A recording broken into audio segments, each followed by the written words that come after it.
everybody, and welcome back to the channel. Welcome to episode 2 of Operation Ariel. Now, for those of you who are new to my channel, my name is Arnold and I work in the automotive field, but mainly on the theoretical side. I work as an editor for a car technology magazine aimed at engineers and mechanics, and I run a website dedicated to Japanese and Korean cars. I have two project cars. One is Project LS400, which is a 1994 Lexus LS400, which I got up and running over the course of 2 years. I bought that car from a scrapyard, and a few months ago it went out on the road, and now it's road legal and all. But at this point in time, it's early November right now, I will be bringing the car in storage anytime soon.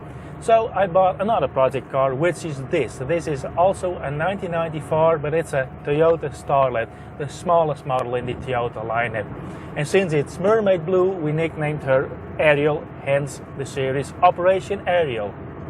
Currently, I'm on my way to a used car parts store to pick up some parts. Well, what do I have planned for this episode? Well, I think I'll install the parts I'm going to pick up. I'll show you in a minute. And yeah, I'm not too happy with the radio and audio system in this car, so I think I'll address that too. And maybe I'll do some other minor stuff. But anyway, let's head on to pick up the parts and get started.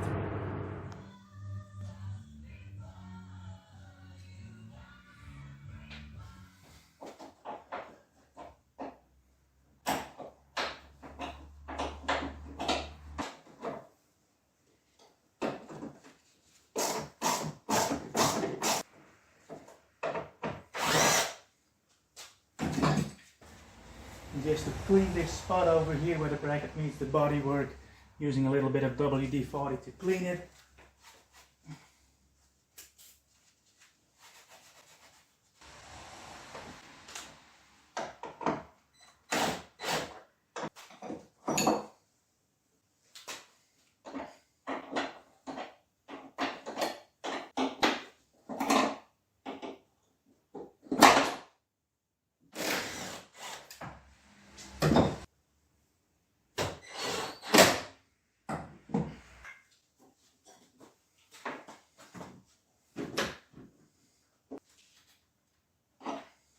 Well, let's see. Well, they hold, but they do not push it open. Anyway, it's better than it was. Well, they do hold. I'm happy. It's much better than it was. So now on to the next project. That will be the installation of the car stereo. I bought a new car radio, or what is it called? A car audio system. I'll show you later. But I want to take the measurement of the speakers, and I'm a bit undecided of whether or not I should install rear speakers and where I should put them. I paid extra for a partial shelf without speaker holes. There are cutout lines over here where you can put the speakers, but I prefer not to have speakers in my partial shelf. Oh, and by the way, when I picked it up, I immediately put the partial shelf in place, and I noticed how much quieter the car is because it suddenly quiets down all the rattling noises coming from the trunk area. So let's take one of the speaker panels out and take measurements. Really curious to see how bad those speakers are after almost 30 years. So my plan is to take this kick panel off under the steering wheel. There are 3 screws, 2 on the bottom, 3 on top, and there is a small speaker living behind here. I hope I can make an improvement in sound quality by installing better speakers in here. I mean, this will be a rattly, noisy car, but somewhat decent sound quality would be nice. There's the kick panel, and there is 30 years of grime, so my cleaning OCD already kicked in. And there is the speaker, and yeah, it says made in China, dual cone. It fits well, really great, I must say, and it has a large magnet, but there is not much weight to this, and yeah, I think putting in new speakers will help a great deal. So we're over in the back seat, and there you have these cubbies in the side, and I figured, well, if I take one of these out and make a panel for that, or install a speaker somewhere in here, there are nice flat surfaces, If I put a speaker in there, I may get a better sound. It does mean I will have to cut a hole in there. That's something I prefer not to do, but I also do not want to cut a hole in there, and maybe may even make a large panel for this if I can get those out. That's my idea, but currently the bike rack is in the way. It's one of the ideas I'm contemplating at this moment. Well, folks, these are the new parts that I ordered. There's a car audio player. I'll unpack it in a minute. And I bought 2 kits of 10 centimeter diameter speakers. And I just learned that 10 centimeters is 4 inches. This is the old speaker. Now I bought 2 kits, and I bought this kit because this comes included with a speaker grill and speaker wires. And I need this for the rear ones. So I have decided I'm going to install rear ones. Undecided yet how I'm going to install them. But okay, let's unpack this first. Try to do this I can't do this with one hand. So this is it. It's a Strex brand. Yeah, sorry for the bad light. We're inside our living room. So this is it. It's a very compact unit, as you can see, as there is no CD player or cassette player in there. So, and it has an output of 4 times 60 watts. Now, these can handle that, and these can handle that too. So I have plenty of headroom over there. Now let's unpack the speakers. Uno momento. There it is.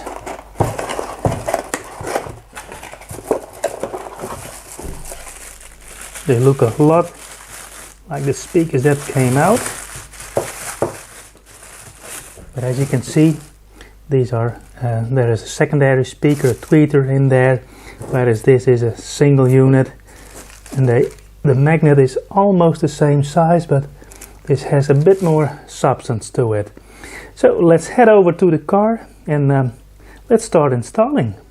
So I'm currently working out next to my home in a parking spot, and the reason for that I'm not working in the workshop anymore anytime soon is that the other car that was parked was picked up by the family of the owner, who passed away sadly, and it was my understanding that they would keep the car, but all of a sudden I heard that the car was coming back, and that means with 2 running projects I cannot easily drive the car in and out anymore. I always have to consult with the owners of that old Toyota if we want to go in and out, and since they don't exactly live nearby, that has become a bit of a pain in the butt, and I could have thought of that prior, but anyway, that's the reason I'm working here.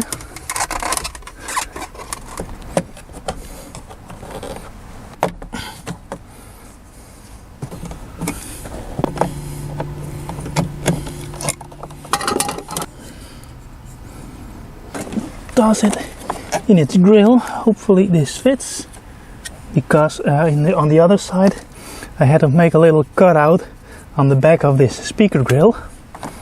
So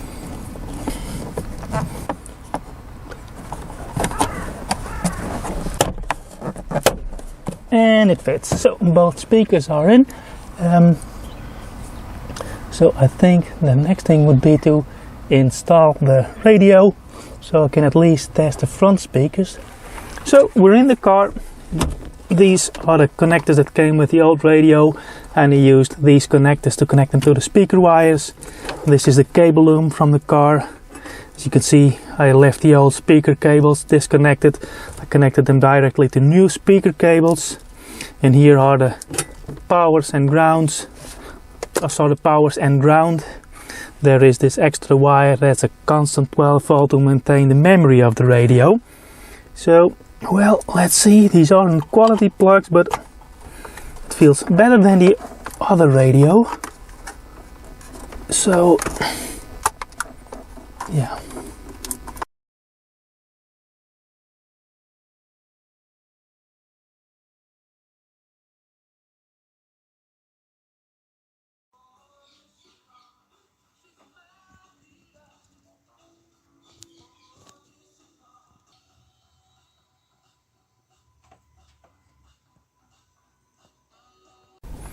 Well, I had another strike of bad luck because most of the connectors didn't have enough clamping force onto the copper wires itself, so I had to redo everything.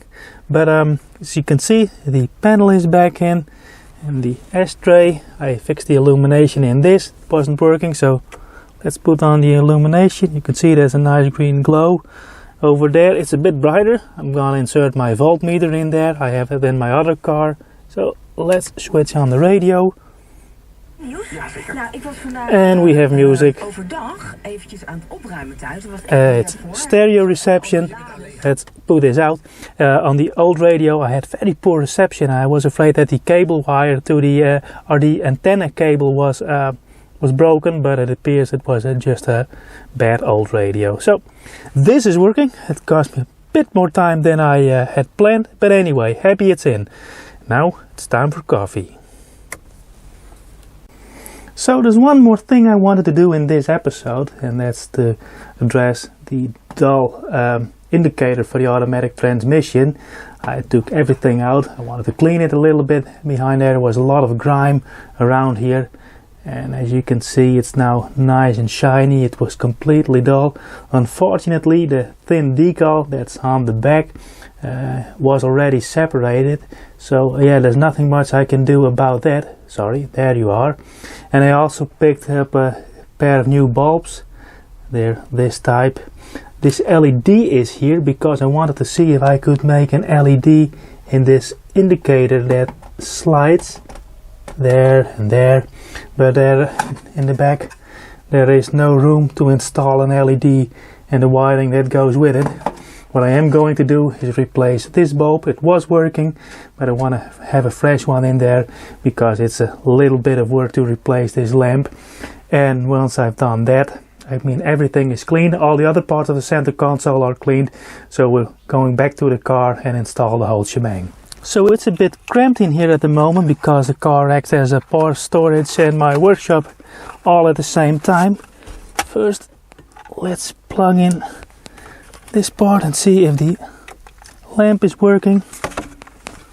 And it isn't. It is. We just wanted to be sure. Yeah, it's working perfectly fine. So this can go back in.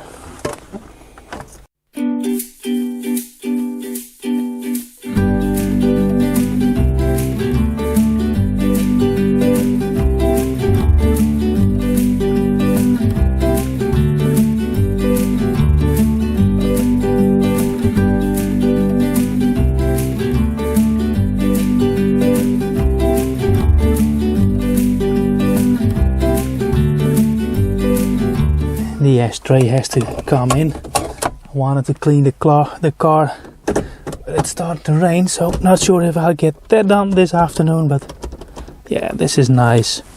Oh yeah, and there's one thing left to do. Where is it? And that's the boot that goes on the e-brake, on the parking brake.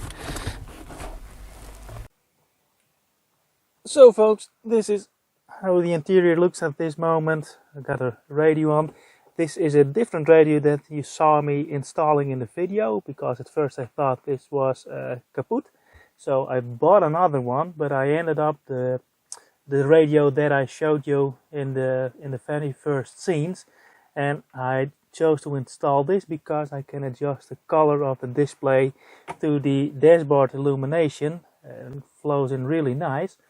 And well, yeah, everything is in. I have to find decent blanking plate for this one. I have it, but it's a bit hard to glue in. And that's my voltmeter and temperature gauge.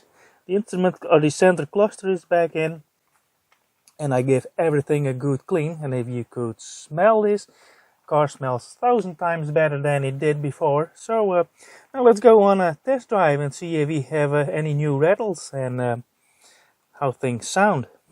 So let's turn down the radio a bit to avoid copyright strikes. I'm not sure if you can even hear it in the background.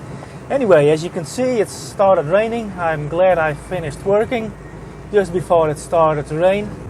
And I'm also happy to report that my fix of the sunroof works really well. We had a severe rainstorm this week, and I drove through the storm. In fact, when I returned from my parts haul at the start of the video, I had quite some wind and quite some rain, and the roof is completely closed. There isn't any moisture getting inside the car like in Project LS400. I did put one of those dehumidifier thingies in the door pocket just to be sure. Everything is fine, just the front right indicator was full of water, and that is because it's repaired with a metal bracket and they just turn screws in there, but that's the reason why it got full of water. About the radio and the new speakers, well, that works exceptionally well. The sound quality is 10 times better than what it used to be. Of course, this isn't a quiet car like the Lexus LS400, but I'm very happy with the radio and how things work. And yeah, all those small fixes and cleaning of the interior actually work miracles for the car. It looks much better, it smells much better. This really was a smoker's car, and underneath the center console there was a lot of ashes from cigarettes and stuff, and also in the ashtray. Now that is cleaned, the interior starts to smell better and better, and I cleaned the entire interior of the car, gave it a second clean with a vacuum cleaner. So we came a long way in this episode, even though installing the speakers and figuring out the things with the radio took quite a time. But anyway, I'm very happy with the things I achieved in this episode, and I do hope you liked following me along. And if you did, well, let me know. Please subscribe to the channel, give me a like, leave a comment if you have any questions or any remarks.